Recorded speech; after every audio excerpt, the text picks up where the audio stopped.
On Wednesday, November 19th, 2025, Twitter user at Upper Upland wrote, "Is Act 2 of Wicked notoriously weaker than Act 1? Yes. Does Wicked for Good have some issues that people might not enjoy? Maybe. But there seems to be this anti-Wicked sentiment percolating that is so strange, and I don't understand why it's happening." User at Paper Fleabag then quoted this tweet simply repeating, "Anti-Wicked sentiment percolating." Ridicule deserved. But as wild as it sounds, they are a little right though. Like, there is an anti-Wicked sentiment percolating. I saw this film on the Thursday of its opening weekend, early in the evening. So the only review material that I was exposed to pre-watching the movie was a Washington Post headline on Instagram that read that it was a letdown. So while y'all had me nervous for a second, I am here to report I should have never doubted. This film in performance and scope is just as impressive as the first one. Act 2 of Wicked is just kind of like that. Today, we will be analyzing Wicked for Good. I'll be providing the only correct opinion that exists on it, and we'll be trying to figure out where that anti-Wicked sentiment that has been percolating is coming from. Major spoilers ahead, obviously. Starting at the start, we get some voiceover that tells us that it's been 5 years since the event of the first film, which I absolutely loved. We don't get this in the stage show. We don't get to find out how long it's been between acts, and I think 5 years just makes perfect sense. It mirrors how seemingly slow authoritarianism can rise, but also how quickly it can take over a society, and also none of these characters have to look visibly older, which is good. One element that I found really engaging and intriguing about the first film is how it uses the budget and scope and capabilities of the format to turn certain moments of the Broadway show into like action sequences. It does so much more than can ever be produced on a Broadway stage, but it never seems unnecessarily flashy. It's also a blockbuster movie, so you can't just like film park and barks with no movement. That's captivating in the stage show because the performers are live right in front of you, so you're easily captivated by them. Wicked for Good opens on another one of those action sequences, with Elphaba fucking up the construction of the Yellow Brick Road and freeing some enslaved animals, and I really loved it. I was really excited to see that this element would continue into the sequel. Unfortunately, Act 2 of Wicked in its writing doesn't really offer as many options to swap in scenes for action like that, or even really any ensemble dance numbers, so moments like this were unfortunately few and far between in this film. Wicked Act 2 is primarily about three things: politics, the relationship/development between Elphaba and Glinda, and tying up all the story threads to eventually weave into the plot of The Wizard of Oz. And this is a pretty tall order, and some may say that Act 2 of Wicked doesn't really deliver. When you're adapting something for the screen, it's always a battle of like, how true do you stay to the source material? And I know it was really important for everyone on this production to stay as true as possible to their source material and really do well by it. Well, what do you do when that source material gets like a little rushed in its plot? You try and flesh some things out more, create some flashback moments, and for that reason, the pacing of this movie is kind of all over the place. We're like lurching through the plot in some moments and screeching to a halt in others, and this is definitely not helped by the fact that they add 2 musical numbers. More on those later. Nailed it. That's my line. So first, talking about the ways that this movie chose to handle the political implications and messages that are in Act 2 of Wicked. They do have some pretty heavy-handed references to real-world authoritarian regimes. I remember thinking at some point, like 30 minutes into the movie, that they were dropping so many large banners with like messages in people's faces. And I get it, like that's a clear reference to authoritarian regimes of the past, but it was just like, it was a lot. Propaganda banners from roofs, from palaces, from balconies, from doorways. I just thought there must be like a whole line item in the CGI budget just for like fake banner drops. One of the added scenes that we get relatively close to the start of the story is a animal underground railroad where they add a new Elphaba solo, No Place Like Home. I actually didn't mind this song. I wanted it to be more upbeat, but like, whatever, take what you can get. I think it ponders a really interesting political question and makes the end of the story a lot more digestible. Elphaba wants desperately to fight to stay in her home and will do anything to fight for the right for others to stay in their homes. But in the end, Glinda has the societal privilege, and her actions are the things that are going to make actual changes for those other people that Elphaba wants to help so desperately. It also makes Elphaba's choice at the end to leave so much more heart-wrenching and a clear sacrifice. She wants to stay. She would have done anything to stay, but she understands that Glinda is the one who's going to make this world better, and she needs to go find a new place to belong. Side note, during the scene while Elphaba's talking about the land beyond Oz, we get this unexplained flash forward to Elphaba and Fiyero in like desolate sand dunes for half a second, then we go back. Earnestly, what was that? I was thinking while I was watching it, if it's so desolate, why are there two people there? And then I realized that it was Scare Fiyero and Elphaba, and then I was like, why would they do that? And then by the time that I had any chance to process anything, we were already back to Underground Animal Railroad. Completely unnecessary and lightly confusing. I think the aspect of this scene that really runs into some trouble is the Underground Railroad of it all, as I hope most of you know. The Underground Railroad was not literally underground as it is depicted in this movie. They're like going under the Yellow Brick Road. It was a network of safe houses manned by people who took immense risk to be a part of it and completely changed the course of history and helped save so many lives, and it just feels a little cheap. A design choice to evoke this like harrowing part of American history that everyone has learned about at elementary school, to be like, look, it's underground and they're escaping persecution. You know this story, right? It's just like that. You get it? I don't know, it was just in kind of poor taste to me. Then we get interrupted at the end of this scene by the Cowardly Lion, whose motivations are being lit the fuck up on Twitter, and it's completely deserved. Sorry, Coleman Domingo. Moving on. Bowen Yang and Bronwyn James reprise their roles in this movie, even though we've already got so much stuff to flesh out, and these actors are killing it, with all my due respect. Why are they here? I can only think of them in the political justification category, that maybe they like represent the less powerful yes men down the rung in authoritarian regimes, but they're not really portrayed like that. I also thought maybe these two characters were a representation of the people of Oz, like the pressure that Glinda feels to keep up the ruse because of all these people that rely on her, but we get a pretty clear depiction of this pressure with multiple enormous crowd scenes where Glinda is face to face with the people of Oz. So that theory didn't really hold up either. I think the truth is that Bowen Yang is funny, and they wanted to include him on the press tour, so they had to invent something for him to do in Act 2, so they went with Quippy Assistant. And the scenes are funny. Like, they are charming, but every minute counts in this movie, and it just ended up feeling like wasted space to me. Up next, we must talk about Madame Morrible, or if you flip it, Wicked Witch, and the Wizard. Jeff Goldblum absolutely tears the fuck up in this role. He is a charming, lovable, deceptive, bumbling idiot, and his performance had me constantly wondering how culpable he was for the actions of this regime and how much he was just like a stand-in frontman for it. It rocked. He wasn't doing any specific impression of strongmen in history, but he like perfectly nailed the snake oil salesman like aspect to all of their personalities. His performance rang so poignant right now, where we have a dementia patient in the White House who happens to be, some people consider him charming, where we have like even more sociopathic people behind him who are actually running the show. Madame Morrible.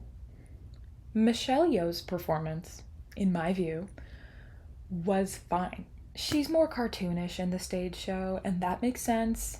It's a stage show. I don't think it was wrong for Yeoh to go for a more like grounded take on the character. She does sing in the stage show too, so ideally she would be able to sing in the movie as well. I was more impressed with her in the first movie. I feel like this Full Tilt Evil just like, she didn't really stick the landing with it. It wasn't intense enough. And I also really wished she could sing. Like, I can't believe we fumbled Cheryl Lee Ralph for this role. Imagine the reality that we could be in right now. The emotional core of Wicked Act 2 is Elphaba and Glinda, so it is absolutely vital that these two deliver. And I don't care what y'all have to say, deliver they did. Cynthia Erivo is a generational talent. Her alphabet is so clear and heartbreaking. You see her lose faith in the world that she wanted so desperately to be a part of and eventually realize that she has to leave it behind. Her no good deed was life-changing, like absolutely insane. Such an interesting take on that song that like it's so much less anger and so much more devastation and shame and guilt. And it's so, oh my God, unlike anyone's ever done it before and unlike anyone who will ever do it again. I did think the ending shot to that was a little bit weird. And you know, Cynthia's not a cinematographer. It is not her fault. It was just, I don't know. Cynthia killed it. It was just uncomfortable looking. I can't explain further. As that one guy on TikTok yelled, Ariana Grande, get behind me. She absolutely killed this. She was so true to the character in this film, like not wooden or overly childish, as I've seen some Twitter critics call her. She is so Glinda that I don't know if we'll ever see the actual Ariana ever again. We get an added Glinda backstory scene with a kid version of her sad that she can't do magic on her birthday. Maybe not the best use of our time. I didn't mind it though. I think the Grimmery activating at the end of the movie is a lot more powerful because of this added scene. I really loved that addition to the ending too. Glinda finding the true power once she takes on Elphaba's mission. I think it was great. Genius. Also, the connectivity with the rainbow in the Glinda flashback scene and the end of the show produced a warm and fuzzy feeling, though it was a little bit theoretically confusing. Did Elphaba make that rainbow? She's looking towards the camera, like slash Oz, like in that direction, like she did make the rainbow, but it's not like we see her make the rainbow. Did she know that story about Glinda's birthday and how like the rainbow showed up and Glinda like made it? I don't know. It's just, is the rainbow just a coincidence? Maybe I think about things too much. It creates good feelings though, so good enough. Unfortunately, Glinda's added song, Girl in the Bubble, is my absolute least favorite part of this film. It is a complete snooze fest. Just utter snooze fest. Repeating sentiments that will very soon be conveyed through I'm Not That Girl reprise, a song that is much shorter and much more narratively interesting. The music itself is a bland, uninspired pop ballad, and her meandering around this lavish room is just so dull. I even hate the title of this song, just like totally uninspired and just trite. It's also placed before some of the most interesting parts of the show. Like, we want to move on. Soon after this, we'll get the scene of Elphaba discovering the caged animals at the same time that Glinda walks down the aisle. Stunning shot sequence. Beautifully done. I would have wanted to see that faster than listen to this nothing burger of a song. Overall, both added songs, I guess, when I think about it, are like kind of useless. They add to the plot, I suppose, but they were clearly just like Oscar bait songs that are gonna lose to K-pop demon hunters anyways, so all for naught.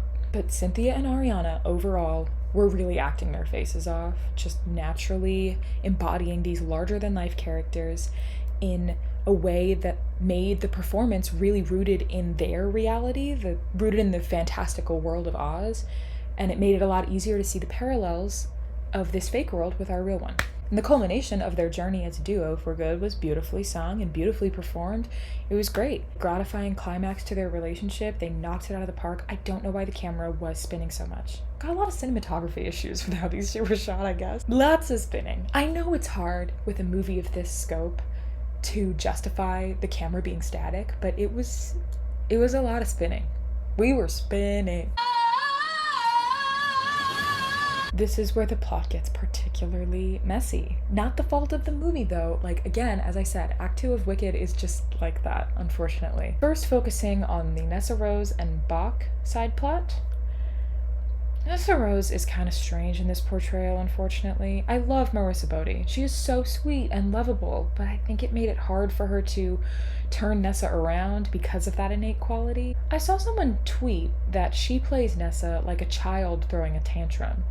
And if that's what she was going for, I can kind of see. I love that choice. It makes sense with what we know about Nessa's place in the family growing up. And now that she's given all this power, she's like utterly confused with how to wield it. But she is used to getting what she wants all the time. She was the favorite child, so she will use that power to continue that pattern. I don't know if that's what really read to me while I was watching, though. And it's tough because the original show really just makes Act 2 Nessa boldly evil. And that change has a lot to do with bitterness based on her disability, which is horrible disability politics. And I think that the change to make her fly instead of like magically gain the ability to walk in that scene with Elphaba, very needed. Wasn't a great part of the original show. But this lightly spoiled brat Nessa doesn't really come across as bad intentioned in any way.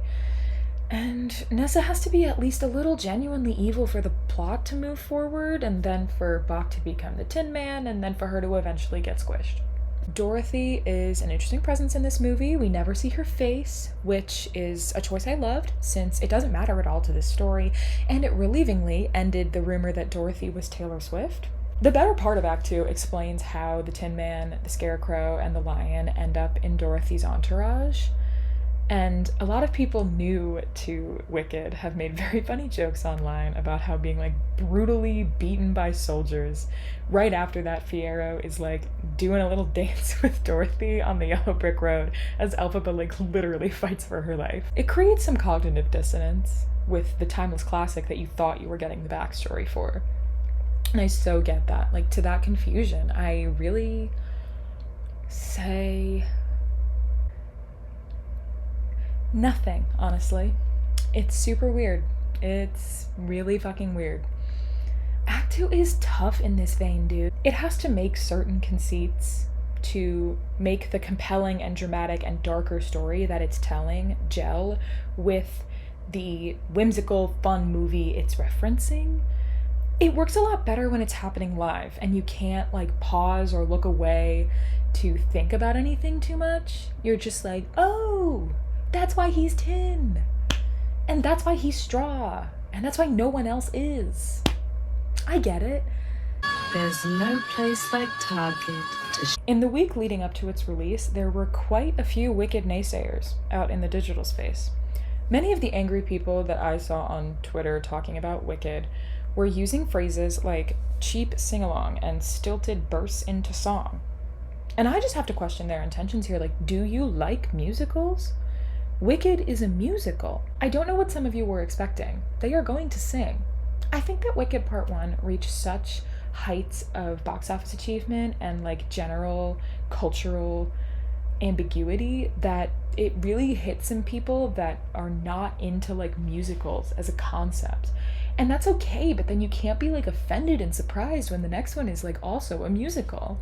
I watched Weapons, and while I can appreciate its technical achievements as a movie, I was really scared, and I hate to be scared. Like, I don't like horror movies, so I'm probably not gonna watch it again, ever in my life.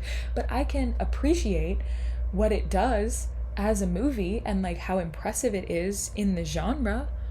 And I can just comprehend and process that it's not for me, because I don't like horror movies. So if you find actors singing cringy or like uncomfortable or whatever, then Wicked Part 2 is like probably not going to be your speed. As a theater adult, I would encourage you to find some joy and whimsy in your heart, but I digress. There's always going to be a subsect of people also who are like, the sequel will never be as good as the first one. So they're ready to like hate on this right from the jump based on that preconceived notion. But I have to say, primarily, what I think is that gender has something to do with it. Uh-oh, she said it. I hate to break this laid-back girl image that I'm sure I've cultivated by making a video essay about a movie musical, but I think the fact this film is led by 2 women and its target audience is non-men has made this movie more likely to be attacked in this manner, especially since the last movie garnered such astronomical success. Wicked was a cultural juggernaut all of last year, from the moment of its release, and everything about the story is driven by 2 complex, powerful female characters who dominate most of the screen time. The two supporting male characters are a bumbling strongman stand-in, while a complex, powerful, evil woman actually does all the operations, and a shallow prince whose arc is completely determined by his interactions with the two aforementioned leading women. I think subconsciously some people just could not stand that. And I think when some critical reviews popped up pre the movie's release because of the plot issues that we saw and have talked about, I think that some people just took that opportunity to pounce on the movie. I'm sorry about it. And I'm not saying that if you didn't like Wicked for good that you're a sexist. I had issues with it, as I have talked at length. It's not a perfect movie. But overall, in my view, like, the performances and the design and the, like, awe-inspiringness is at the same level as the first film. The difficulties with Wicked Part 2 are some tricky plot elements. So some reasonings that people have been hating it online are just, like, ringing a little hollow, I think. When the first movie was being released, I said that Wicked had to be good, or the theater community would probably never recover from it. And it was not just good, it was incredible. Part 2 had more riding on it, I think, than the first one. It had to prove that the initial success is not a one-off and that people would actually return to the theaters to keep watching a musical. And at the end of the day, Wicked had an enormous opening box office weekend and is still a global phenomenon. Cry about it. And listen, I'm a harsh critic. The only movie musical I viewed as good is The Last 5 Years. Tick, Tick, Boom gets like an honorable mention. That's the only one I've seen that I've considered a successful go of it. And I'm excited to say that I would add both of these films to that very prestigious and exclusive list in my head. Well, that's all I've got. Did you watch Wicked? Did you have fun? Did you love it? Did you hate it and everything I just said pissed you off? Let me know. I'm Neve. You can subscribe. You can like this. You can do whatever you want. I'll be back soon with another video, so I'll see you then.